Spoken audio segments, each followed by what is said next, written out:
السلام علیکم ورحمۃ اللہ تعالی وبرکاتہ۔ آج کی اس ویڈیو کے اندر ہم ایک فحش غلط فہمی کا ازالہ کرنے والے ہیں۔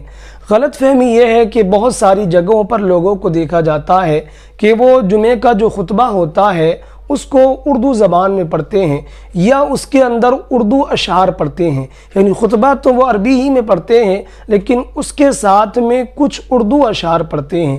تو کیا ایسا کرنا ٹھیک ہے؟ کیا یہ سنت کے مطابق ہے؟ تو آپ یہ بات ذہن میں رکھیں کہ جو لوگ یا جن جگہوں پر بھی جو خطبہ ہے اس کے اندر اگر اردو اشعار پڑھے جاتے ہیں تو یہ خلاف سنت ہے، یہ سنت کے خلاف ہے۔ اور آپ یہاں پر یہ بات بھی ذہن میں رکھیں کہ جمعے کے دن جو خطبہ دیا جاتا ہے وہ عربی زبان ہی میں دیا جائے گا، اس کو عربی زبان ہی میں پڑھا جائے گا، اور کسی دوسری زبان کے اندر جمعے کا خطبہ پڑھنا یہ خلاف سنت ہے۔ تو امید کرتا ہوں جو لوگ اب تک اس غلط فہمی میں مبتلا ہیں کہ وہ جمعے کے دن خطبے کے اندر اردو اشعار پڑھتے ہیں تو اس ویڈیو کے ذریعے وہ غلط فہمی سے باہر آ جائیں گے۔ تو اسی کے ساتھ وداع چاہتا ہوں، تب تک کے لیے خدا حافظ۔